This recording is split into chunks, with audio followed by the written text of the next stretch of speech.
Bienvenue à tous, c'est l'une des enseignes préférées des Français. Enquête cette semaine dans Tout compte fait sur une marque qui en quelques années a conquis le monde et qui fait aujourd'hui un peu partie de la famille. Enquête sur l'empire Decathlon. À fond la forme, nous disait la pub il y a quelques années. Aujourd'hui, ce serait plutôt à fond le business avec 11 milliards d'euros de chiffre d'affaires chaque année, 1400 magasins à travers le monde, 90 000 salariés. Decathlon s'est imposé aujourd'hui comme la marque du sport low cost.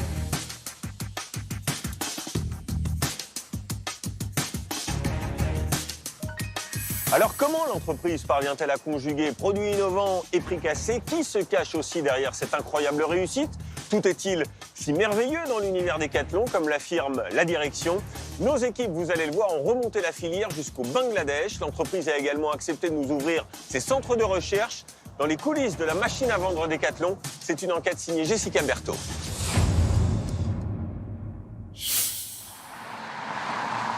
À Paris, ce soir-là, cette boutique Decathlon a beau être fermée. À l'intérieur, le sport continue. On vient un peu de partout, on vient de divers horizons. Par contre, le dénominateur commun, c'est notre passion pour le sport. C'est ce qui nous unit et qui est aussi un critère de recrutement très important. Et c'est aussi pour ça qu'on est là aujourd'hui avec toute l'équipe de recruteurs. C'est bien évidemment analyser votre personnalité. Parce qu'aujourd'hui, ce qui fera la différence, ou en tout cas pour demain, pour intégrer l'entreprise, c'est vraiment votre personnalité. Ces 25 jeunes postulent pour des postes de responsables de rayon ou de vendeurs. Ils ont répondu à une annonce et ont été présélectionnés car ils ont mis en avant dans leur CV la pratique assidue d'un sport. Donc bon courage et c'est parti, go, on enchaîne pour la suite. Pour l'instant, pour cerner leurs compétences et leur personnalité, pas d'entretien individuel. Pour faire la différence, les candidats vont devoir mouiller le maillot. 4 Jeune. Comme s'ils se retrouvaient en colonie de vacances, ils doivent se plier à des activités enfantines. Elle vient égaliser. Jeune. Comme le jeu du béret. Bleu.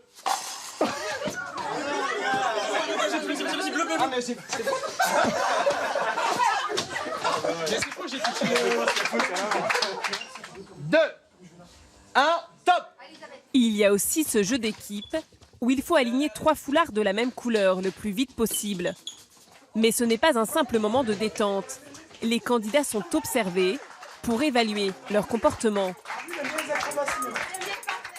Dans l'équipe qui est à gauche, il y a 2 candidats qui prennent pas mal le lead, qui échangent beaucoup, qui disent aux autres faudrait faire ci, faudrait faire ça. Donc c'est ce qu'on cherche chez nous aujourd'hui, on cherche des leaders. C'est des jeunes qui vont manager des équipes. En fonction du magasin, en fonction du rayon, tu as plus ou moins de collaborateurs. C'est à toi aussi de les éclairer, de savoir où ils vont, où est-ce que tu les emmènes. Ce soir-là, 3 personnes ont été repérées. Elles passeront des entretiens et seront peut-être embauchées dans le groupe. La performance comme critère de recrutement. Bienvenue chez Decathlon, l'entreprise française qui a fait du sport un empire. C'est l'une des enseignes les plus populaires de France. Qui n'est pas venu, seul, en famille, quel que soit son âge, explorer l'offre de Decathlon. Ses produits innovants, inventés par la marque, ou ses petits prix. Une enseigne qui a conquis le monde. Elle a 313 magasins en France et plus de 1000 dans le reste de la planète. Même le géant chinois est sous le charme. Il y a 274 boutiques là-bas. Au total, la multinationale fait 11 milliards d'euros de chiffre d'affaires et 570 millions de bénéfices nets. Elle emploie 90 000 personnes dans le monde. Quelle est l'histoire de ce géant tricolore? L'ambition du projet, c'était de rendre le sport accessible au plus grand nombre. En clair, c'était casser les prix. Et quelle est sa méthode pour écraser ses prix? Nous avons enquêté dans ses usines, à l'autre bout du monde, mais aussi dans ses magasins. L'organisation est millimétrée, mais il y régnerait aussi un culte de la performance qui pousserait certains salariés à bout. Quand on arrive d'un coup à ce que le corps lâche, c'est que voilà quoi. Mais le grand atout de l'enseigne, c'est son sens de l'innovation, sur laquelle travaillent 800 ingénieurs. Decathlon a développé des produits très populaires. Tente 2 secondes. masque pour respirer sous l'eau. Nous avons eu accès à l'un de ces centres de recherche très fermés. Décathlon ou les secrets d'un champion.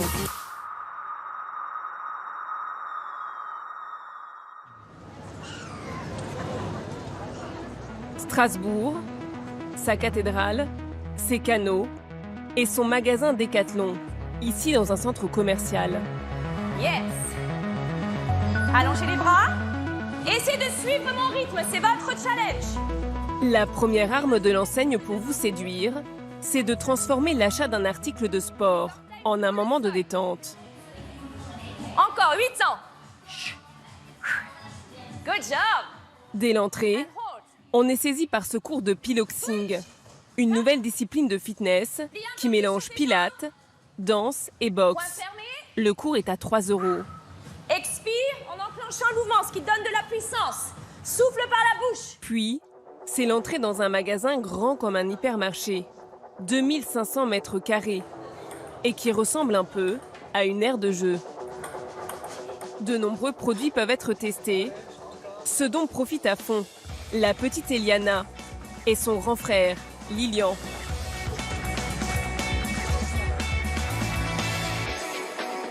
Aujourd'hui, on est venu pour le judo. Tu veux ces lunettes pour faire quoi? Sandrine vient régulièrement ici. Comme la plupart des clients, elle apprécie le choix très large de produits. Raquettes de tennis, vélo, ballon, doudoune ou bien même kimono de judo, comme pour la petite Eliana.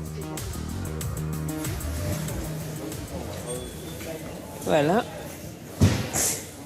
Voilà, tu disais qu'il fallait de grandes manches. Là, ça va? Qu'est-ce que t'en penses? C'est bien. C'est bien, hein? Ouais. Avec ça, tu pourras faire tout ce que t'as appris. Oui. Mais l'argument principal ici, ce sont les prix. Le kimono est à 20 €. Il y a aussi des sacs à dos à 3 €, des baskets à 12 ou des polaires à 4 €. Moi, j'étais surprise. J'étais vraiment surprise à propos des prix. Moi, je trouve très attractif. On n'a pas besoin de se ruiner. S'ils n'aiment pas après 1 mois, 2 mois, au moins on ne regrette pas d'avoir dépensé. Total de la facture. Est-ce que vous voulez que je vous aide? Oui. Oui. 45 € pour 2 kimonos et 2 ceintures de judo. Être un hypermarché discount de tous les articles de sport, c'est l'idée maîtresse de l'enseigne, créée il y a 42 ans. Au départ, il y a un homme qui est tombé petit dans le chaudron de la grande distribution. Il s'agit de Michel Leclerc, rien à voir avec les hypers du même nom. En revanche, il est le cousin de Gérard Muliez, le fondateur d'un empire français de la grande distribution, avec toutes ses marques bien connues et dont le navire amiral s'appelle Auchan. Nous sommes en 1976. Michel Leclerc est alors directeur commercial de la chaîne d'hypermarchés. Et voilà ce que ce sportif constate quand il va acheter son matériel. À l'époque, les boutiques de sport sont petites, avec un choix restreint et des prix élevés. Alors, Michel Leclerc va passer ce secteur à la moulinette de la grande distribution. Il part d'une idée simple. Pour offrir des magasins qui plaisent aux sportifs, il faut qu'ils aient été pensés par des sportifs. Il commence donc par recruter dans son équipe 6 amateurs de sport, dont Benoît Poitza, passionné de randonnée et de voile, mais sans grande expérience professionnelle. 42 ans plus tard, il se souvient encore du premier contact avec son nouveau patron Michel Leclerc. On a parlé de tout, sauf de mon CV, ce qui était une bonne idée, mais de passion, de sport, d'activités divers. Il n'embauchait pas forcément des champions, il y avait tous les niveaux, mais c'est plus le tempérament sportif. Mais Michel aime à dire qu'il a embauché des nuls futurs bons. Alors pourquoi des nuls? Parce que c'est moins cher. Aucun de nous connaissait la distribution. Et ça a été notre professeur. Et il nous faisait un cours sur ce qu'est un linéaire, comment on payait nos fournisseurs, sur les bonnes pratiques du commerce moderne. L'aventure est lancée. L'équipe démarre dans ses bureaux plutôt modestes. Et le premier magasin Décathlon qui ressemble comme deux gouttes d'eau à un hypermarché, ouvre ses portes à Anglos dans le Nord avec un objectif principal. L'ambition du projet, c'était de rendre le sport accessible au plus grand nombre. Et donc, en clair, à l'époque, dans les plans d'action, c'était casser les prix. Comme dans les chaînes d'hypermarchés, ils pensent pouvoir mettre la pression sur les grandes marques pour obtenir de bons prix. Mais le secteur n'a pas l'habitude de ce genre de pratique et une partie de ces entreprises refuse de les fournir. 3 semaines après l'ouverture du premier magasin, il était à moitié vide. Donc on mettait des affiches dans les linéaires en disant « Chers clients, veuillez nous excuser, mais on est un peu fâchés avec nos fournisseurs qui ne veulent pas nous livrer. Mais à très vite. » Faute de pouvoir être livrés, ils vont inventer l'un de leurs points forts, leur marque propre. Tout a commencé alors qu'ils n'arrivaient pas à trouver des vélos à vendre. Parce qu'une marque n'a pas voulu nous livrer en vélo et on n'a pas réussi à se faire livrer, que Stéphane, responsable de rayon vélo, de la première équipe, est allé voir un petit monteur à 3 km du magasin qui s'appelait Leleu et qui lui a demandé est-ce qu'à la place de l'autocollant Leleu, on ne pourrait pas mettre notre petit autocollant de voiture Décathlon. Le premier produit de la marque Décathlon est né.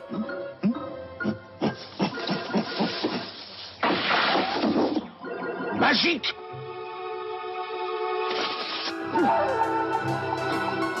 Aujourd'hui, Décathlon reste le premier vendeur de vélos en France.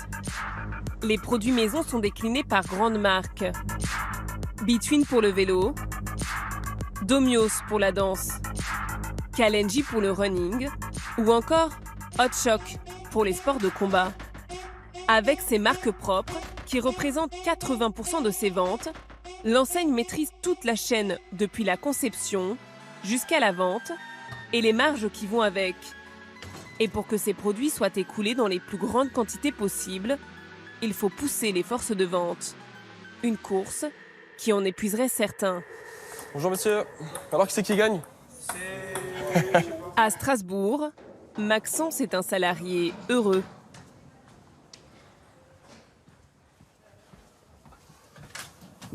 Salut les gars. Au moment de la pause, avec ses collègues,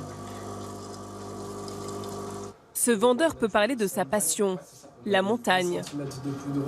On était à 3000, le gars c'est à quoi, 3500? Ouais, 3500. On est arrivé là-haut, magnifique. Ciel bleu, plein soleil, c'était magnifique. En 2017, il prend même une année sabbatique avec sa femme pour voyager et faire l'ascension d'un des plus hauts sommets du monde. Vous voyez, et sur le 12e ou 13e jour du trek, on est arrivé sur le camp de base de l'Everest avec un coucher de soleil sur la dernière lumière du monde. C'était un souvenir inoubliable,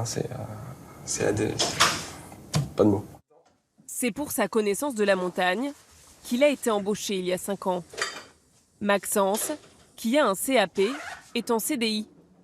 Il est payé au SMIC, 1 200 € net par mois. 7 heures par jour, il est chargé de la vente dans le rayon montagne, qui occupe plus de la moitié du magasin. Son travail, faire en sorte que les rayons soient bien rangés. Mais surtout, Décathlon compte sur lui pour appliquer la technique commerciale de la maison. Bonjour monsieur. Ça va, vous trouvez tout ce qu'il vous faut? Vous trouvez la bonne taille? Pas d'approche insistante, Maxence y va en douceur et doit mettre en avant sa connaissance de la montagne. Bonjour monsieur. Il joue plutôt les conseils d'amis. Bonjour monsieur, dame. Bonjour. Vous voulez un petit renseignement sur les sacs à dos? Je crois que c'est Oui, vous étiez venu, c'est vrai, vous étiez venu sur les sacs. Ouais. Vous partez quand là? Le 7 mars. Le 7 mars, c'est bien. Pour la Nouvelle-Zélande et l'Australie. Oui, tout à fait. Vous avez fait déjà votre choix sur les sacs à dos? Comme avec ce couple, qui est déjà venu il y a 2 semaines se renseigner sur ce sac à dos à 100 €, avec lequel Maxence a lui-même voyagé. Forcément, qui pourrait mieux nous en parler que quelqu'un qui a voyagé avec. C'est ça. Voilà, simplement. Tout est dit. Bah écoutez, c'est génial. C'est parfait. Et comme dit, si vous avez besoin de renseignements sur la Nouvelle-Zélande, l'Australie, j'ai pas pu faire par contre, mais si vous avez besoin de renseignements sur la Nouvelle-Zélande, sur des coups de cœur, n'hésitez pas vraiment, ce sera avec plaisir que je vous aiderai dans votre voyage. C'est l'un des arguments de Décathlon pour attirer des salariés. Ici, à l'image de Maxence, on pourrait mêler travail dans les rayons et passion pour le sport. Le tout dans une ambiance de colonie de vacances. Il est 20h, le magasin ferme, mais personne ne va rentrer à la maison ce soir-là. Vous voulez pas vous recentrer un peu? On se mette bien devant l'écran. Les 30 salariés du magasin sont conviés à cette réunion.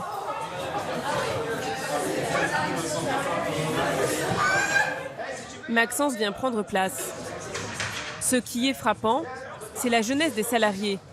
En moyenne, dans les magasins de France, ils ont 30 ans.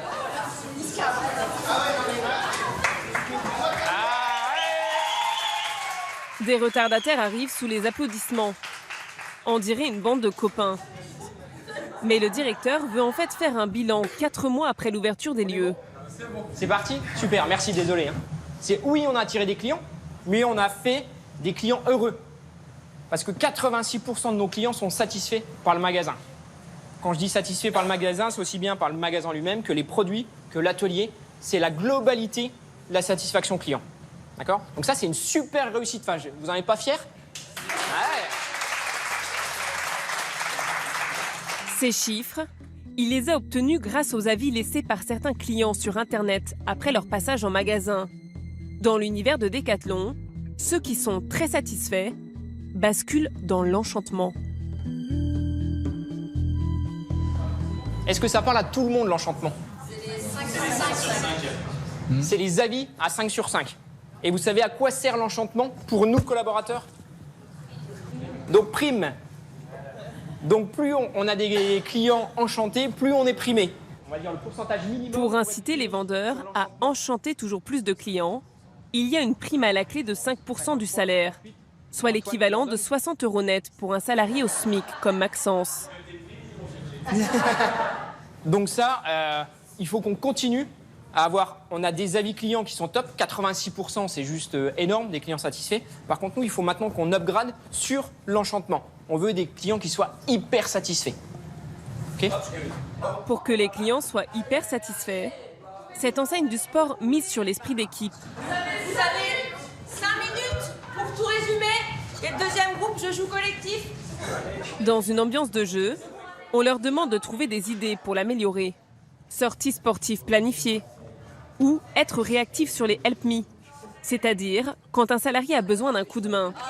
Oui, Céline, tu sais, par exemple, quand on est dans un rayon, je sais pas, haut, on voit un truc par terre, même si c'est pas notre rayon, voilà, on ramasse, on soit entre rayons, de solidarité, de savoir vivre, avoir un esprit magasin. Savoir vivre et solidarité, ça va? Esprit magasin. Vous êtes tous d'accord avec ça? Oui. Ok. Travailler chez Decathlon, ce serait donc vivre sa passion pour le sport, dans une atmosphère qui ressemblerait presque à un club de vacances. L'enseigne se targue même d'être l'entreprise numéro 1 en France, où il ferait bon vivre et bon travailler. Dans ce sondage de Great Place to Work, un organisme privé qui propose aux entreprises un label sur la qualité de vie au travail, Decathlon décroche pour la 2e fois consécutive la première place sur le podium. Derrière, il y a Kiabi, Leroy Merlin et l'enseigne de restauration rapide, McDonald's. On est premier? Ouais. On est premier. On est premier. Et ouais, on est premier. On est premier et c'est trop canon. Deuxième année. Une victoire que les salariés ont été invités à saluer dans cette vidéo diffusée sur les réseaux sociaux. Moi, j'ai envie de te dire, c'est topissime. À fond la forme. Bah, en quoi on fait la différence? C'est nous. C'est nous la différence. Mais ce qui n'est pas précisé, c'est que seulement 12 entreprises de la catégorie de Decathlon, de plus de 5000 salariés, ont participé à cette étude, sur un total de 247 entreprises éligibles en France. Et que seulement 42% des employés de l'enseigne de sport ont répondu au questionnaire.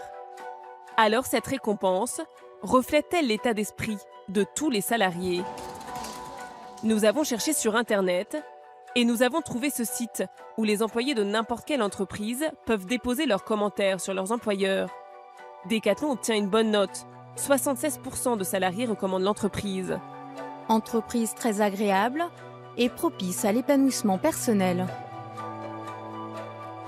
Environnement de travail très dynamique. Mais il y a une catégorie d'employés qui n'est pas aussi positive. Il s'agit des responsables de rayon. Ils sont nombreux à dénoncer un rythme très poussé. Journée très longue. Il faut faire 10 heures par jour minimum pour être bien vu des salariés. Équilibre pro-perso très compliqué. J'ai calculé mon taux horaire qui oscillait en tant que cadre, responsable de rayon, entre 5 à 8 euros de l'heure. Éprouvant physiquement. Alors, existe-t-il un problème avec le poste de responsable de rayon? Pendant 2 jours, nous avons suivi Colline, 28 ans. Il est 10 h du matin et elle s'occupe de la réception de la marchandise.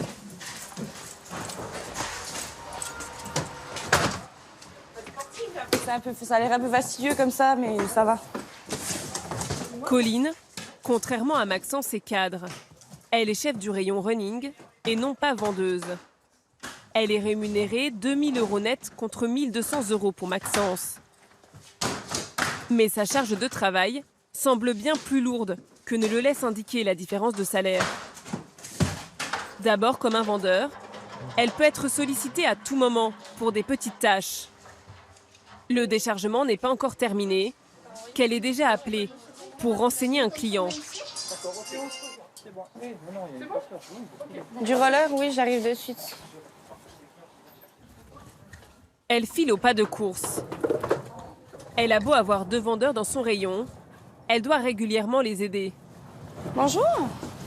Alors en fait là c'est super simple, vous avez des petites tailles. Donc du coup sur les petites tailles vous avez la possibilité de passer les roues. En fait sur les 3 sur une rangée normale ou sinon en mettre 2 à l'arrière. Merci beaucoup. Il n'y a pas de souci, passez une bonne journée, au revoir. Merci, au revoir. Ouais, c'est la course pour vous. Vous êtes entre lequel et le magasin? Oui, c'est souvent vrai. comme ça C'est souvent comme ça? Oui, c'est souvent comme ça. Après on va pas se mentir, on est sur un métier unique donc tout le monde fait tout. Donc oui forcément si on n'a pas beaucoup de monde sur son rayon, c'est souvent comme ça. Faut être sportif pour travailler chez Decathlon. Ah ben ça oui, de toute façon oui, faut être sportif pour travailler chez Decathlon. Comme un vendeur, elle doit aussi mettre les produits en rayon et donc conseiller ses clients quand c'est nécessaire.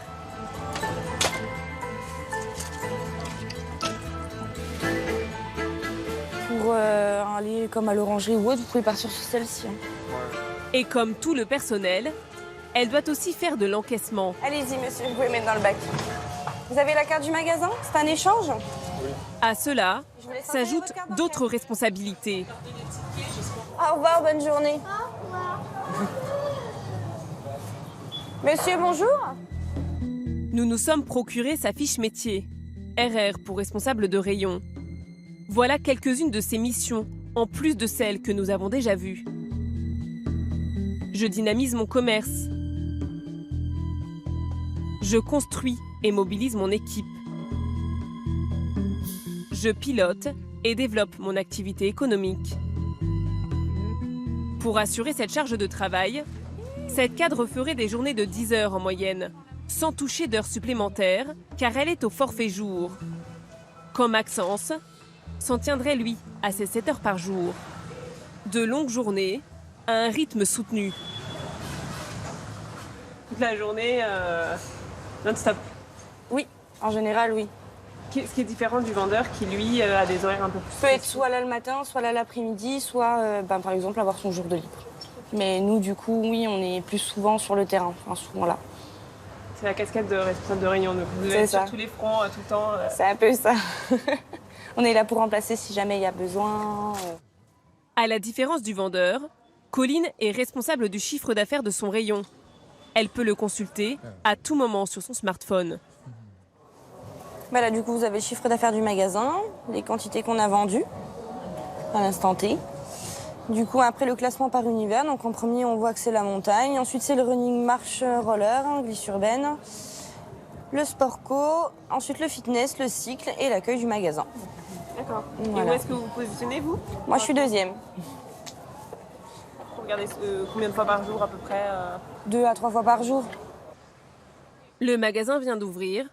Du coup, elle n'a pas l'évolution de son chiffre par rapport à l'année dernière, contrairement à ce que vivent tous les autres chefs de rayon du groupe. Si vous étiez ouvert depuis plus d'1 an, comment ça se passerait exactement? On n'aurait pas les non signalés, mais on aurait des plus ou des moins. Par exemple, l'année par rapport à l'année dernière, j'ai fait plus 12% ou moins 6%. En cas de mauvais chiffres, ce sont des primes en moins et des nouvelles initiatives à prendre pour redresser la barre. Des objectifs à satisfaire, des journées à rallonge, l'enseigne attendrait un engagement total de ses chefs de rayon.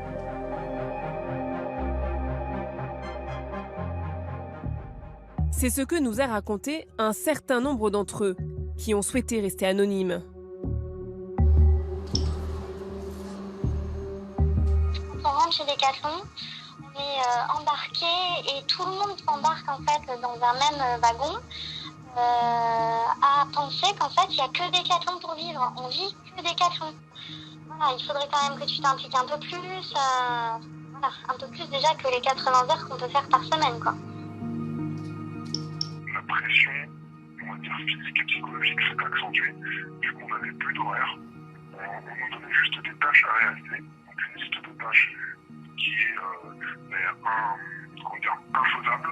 On vient bosser ses jours de repos, on vient bosser pour des CRTT, ses congés, on bosse la nuit, etc. Cette exigence très forte aurait fini par faire craquer un certain nombre d'entre eux. Quelque part en France, nous avons rencontré une femme d'une 40aine d'années, un peu brisée par son expérience de 10 ans en tant que responsable de rayon chez Decathlon. Elle est aujourd'hui en arrêt maladie. Pourtant, pendant longtemps, elle a aimé travailler pour l'enseigne. Nos marques, on en est très fiers. Moi, je fais du sport avec les marques Decathlon, les enfants sont équipés Decathlon. Quand on rentre, on est jeune, on se fait des nouveaux amis, en fait. Via le travail, donc on est dans une nouvelle famille, c'est super accueillant, on sort ensemble, on mange ensemble. Du coup, on n'a qu'une envie, c'est de satisfaire l'entreprise et voilà, on avance tous ensemble. C'est génial. Pendant de nombreuses années, elle dit avoir travaillé sans relâche, au minimum 50 heures par semaine. Mais les choses se seraient compliquées quand elle est devenue mère de famille. Il y a un cap qu'il ne faut pas passer. Il vaut mieux avancer dans cette entreprise tant qu'on n'a pas d'enfant, tant qu'on n'a pas de vie de famille. Je voulais absolument y arriver, donc j'ai tout donné en essayant de mener vie de famille et vie professionnelle coûte que coûte. C'est pas forcément évident parce que le métier de responsable de rayon prend énormément de temps. C'est régulièrement des déménagements de nuit, c'est des dimanches travaillés, ce sont des jours fériés travaillés.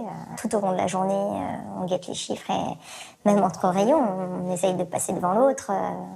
Qui sera le meilleur de la journée? Mais c'est peut-être en fait ce qui finit par être épuisant. Quand on arrive d'un coup à ce que le corps lâche, c'est que voilà quoi.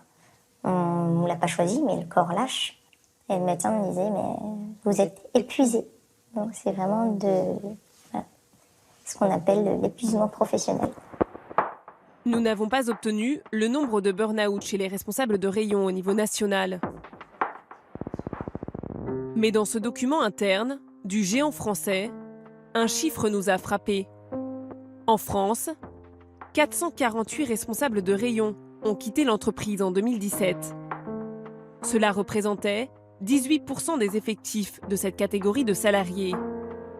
Alors qu'en moyenne, en France, 8,4% des cadres ont quitté leur emploi en 2017.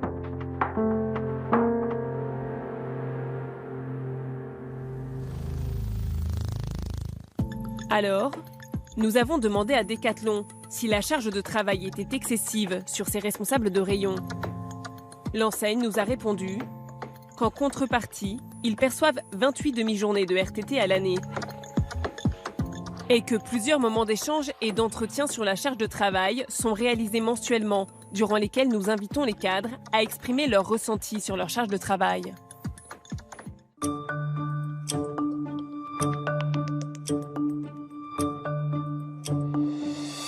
Des cadences soutenues, donc, on vient de le voir, mais aussi des produits ultra perfectionnés à prix cassé. C'est l'autre secret que nous allons vous raconter de l'enseigne Decathlon. La marque est aujourd'hui devenue une machine à innover dans tous les domaines. Nautisme, golf, montagne et bien sûr camping, comme la fameuse tente Quechua. C'est le blockbuster de Decathlon. Elle se monte en 2 secondes seulement. Hop! Presque. Il s'en est vendu plus de 8 millions des tentes comme celle-ci. Plus de 40 brevets sont ainsi déposés chaque année, avec dans l'ombre, vous allez le voir, une armée d'ingénieurs. Eh bien, l'enseigne nous a autorisé à filmer certains de ces centres de recherche, direction la vallée de Chamonix. Bah si, elle se déplie toute seule. Ces produits de marque propre sont stratégiques et la marque met les moyens pour les développer.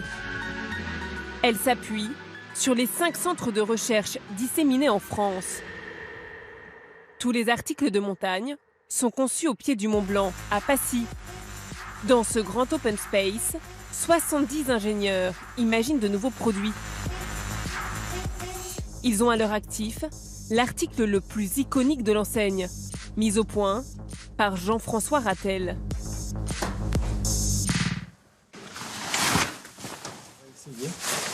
La fameuse tente de seconde. Voilà. Bon, il ne reste plus qu'à aller se coucher maintenant.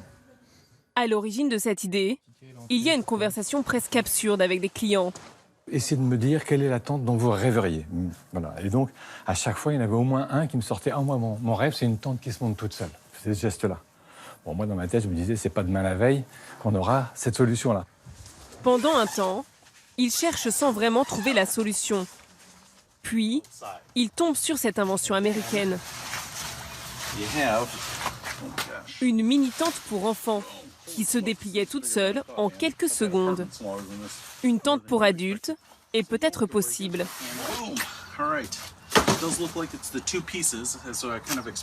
On a passé des heures de discussion, de bricolage, de ciseaux, d'agrafeuses, de scotch pour réussir à partir de cette structure qui existait déjà, de réussir à assembler tous ces tissus ensemble.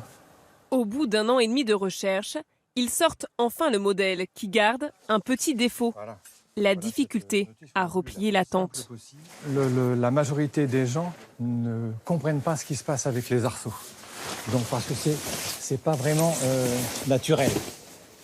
Voilà. Donc là c'est fini. C'est moins de 10 secondes. Par contre, celui qui ne sait pas orienter les arceaux correctement, au bout de 3/4 d'heure, il est toujours au même point. Et là, il a les neurones qui se mettent à fumer, forcément. Et donc, il va me détester aussi. Malgré ça, ils écoulent à 8 millions d'exemplaires cette tente dont le prix de base est de 50 €. 3000 nouveaux produits sont ainsi créés ou modifiés chaque année. Il y a eu ce paddle gonflable. Cette lampe qui permet de s'éclairer la nuit pendant son running. Ou encore cette trottinette pour transporter un enfant. Et la marque mise beaucoup sur ce masque qui permet de respirer sous l'eau. Il y a eu 5 prototypes différents, développés durant 7 ans, avant d'arriver à l'article aujourd'hui en magasin vendu 25 €. Il a été écoulé, pour l'instant, à 3 millions d'exemplaires. À chaque fois, l'objectif est de les concevoir au meilleur prix et de plaire au plus grand nombre. Pour cela, il faut se mettre dans la peau des clients.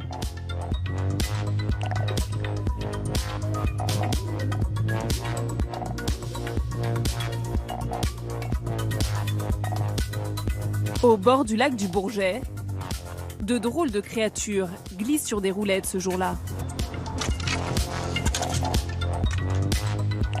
Il y a un stagiaire, un étudiant et un moniteur de ski. Ils testent ces nouveaux engins que l'on appelle des skirous.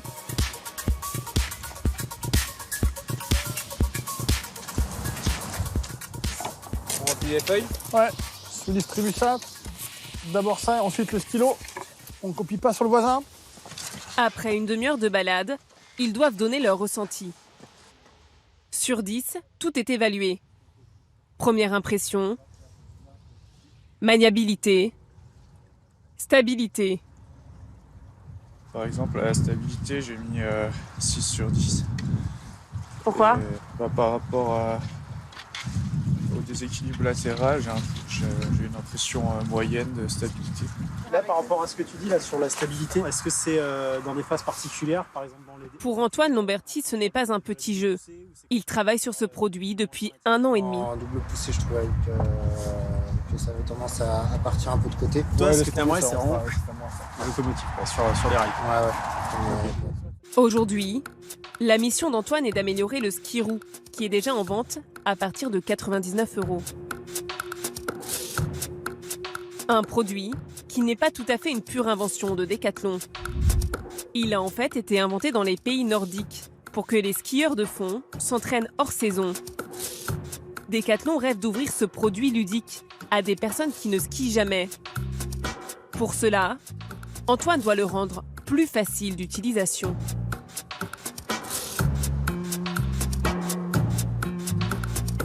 Au centre de recherche,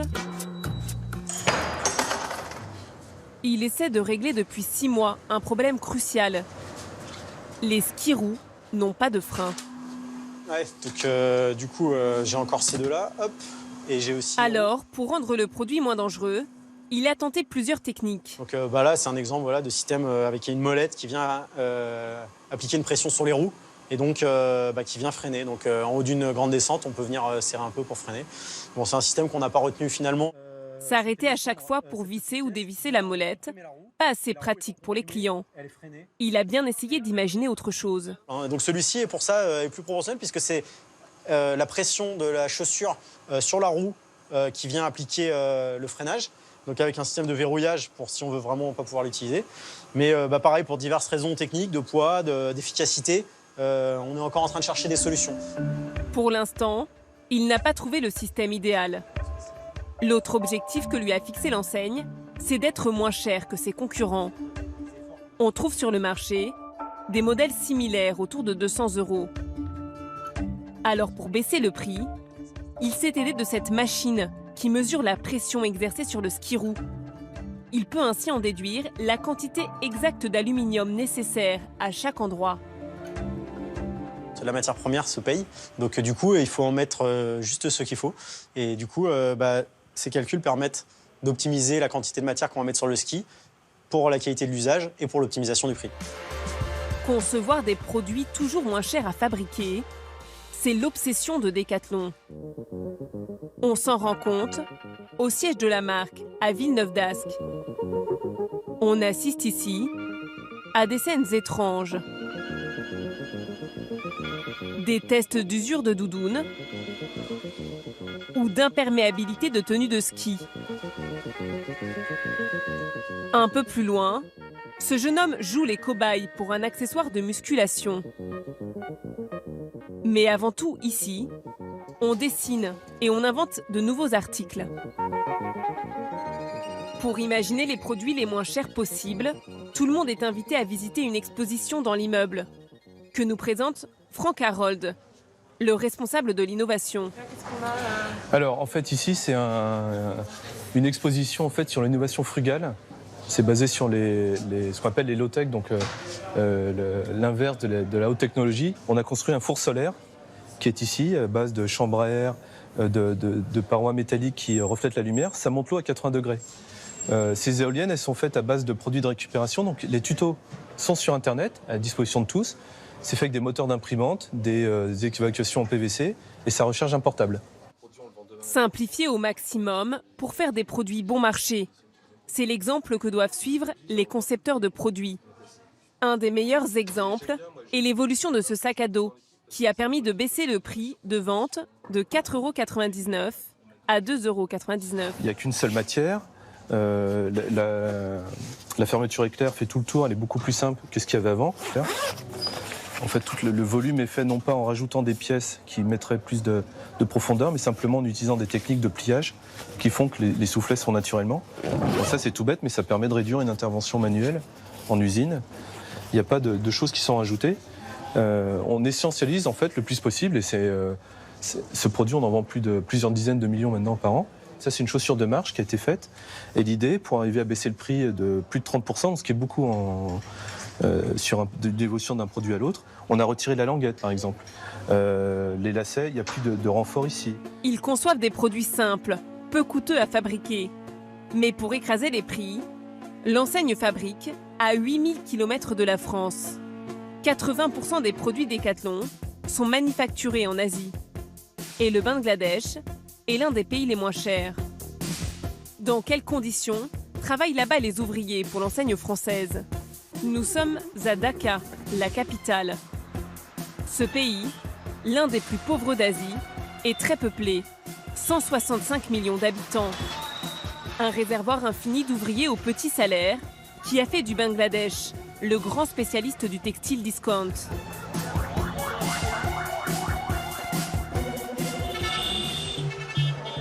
Il y a 6 ans, l'effondrement de l'immeuble du Rana Plaza, dans lequel 1127 employés du textile sont morts, a révélé au monde les conditions de travail de ces petites mains qui fabriquent pour les marques low cost du monde entier. Decathlon produit ici une partie de ses articles, comme cette veste de montagne à 49,99 € ou cette polaire à 15 €. En 37. L'enseigne française s'appuie sur 58 sous-traitants, dont l'un des plus gros se situe au nord de Dhaka. Il s'appelle Knitasia. Bien que nous n'ayons pas eu l'autorisation de Decathlon, le patron des lieux a accepté de nous faire visiter cette usine qui produit exclusivement pour les marques de l'enseigne française. Vous connaissez cette marque? Quechua, yeah. Quechua. Yeah. À partir de ce moment-là, nous sommes autorisés à filmer, mais pas à poser de questions. Sur 5 étages, 4000 ouvriers travaillent ici. Ils confectionnent des t-shirts ou des polos. Pour le pays, les conditions de travail semblent correctes. Les lieux sont vastes et bien éclairés. Les normes de sécurité ont l'air respectées. Mais qu'en est-il pour les salaires? La règle pour eux, c'est de travailler 6 jours sur 7, 8 heures par jour, pour un revenu équivalent à 94 € par mois. C'est plus que le salaire minimum de 82 €. Mais est-ce malgré tout suffisant pour vivre ici convenablement?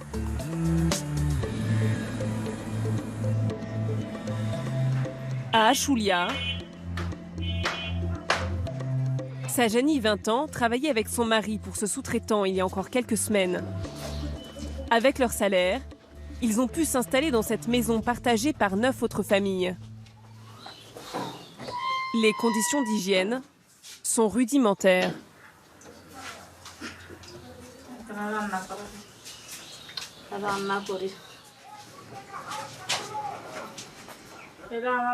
C'est ici que nous vivons avec mon mari.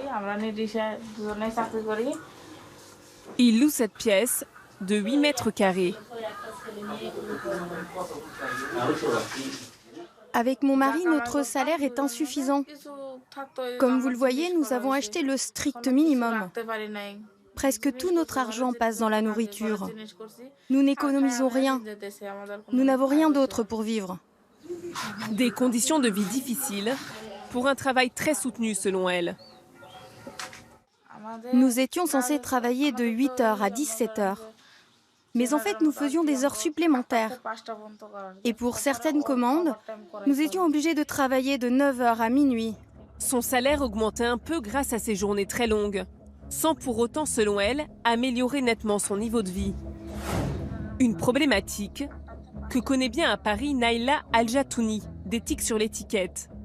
Un collectif qui cherche à sensibiliser les consommateurs aux conditions de travail des ouvriers du textile, et notamment ces femmes du Bangladesh.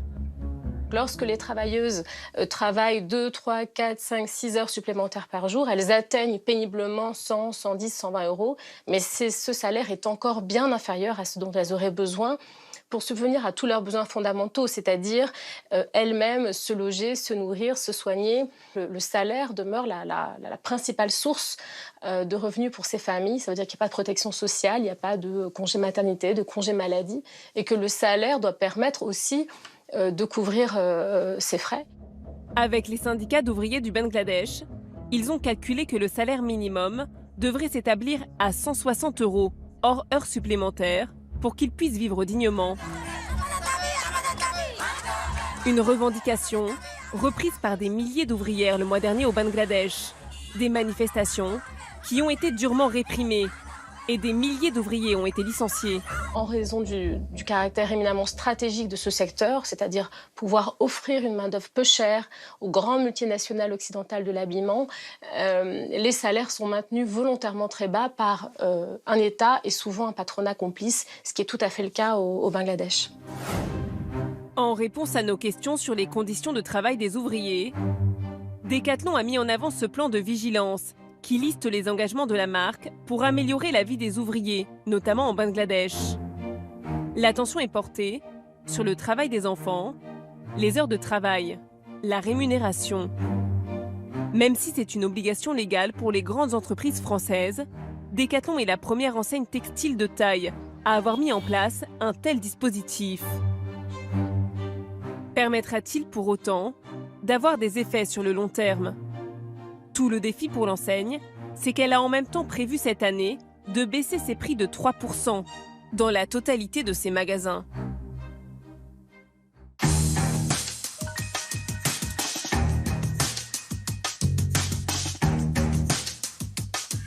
Voilà pour cette enquête sur les coulisses d'une grande réussite française, la machine à vendre et le grand business Decathlon. Merci de votre fidélité, c'est la fin de ce nouveau numéro de Tout compte fait. On se retrouve très vite sur France 2 bien sûr et d'ici là, restez curieux. Ciao.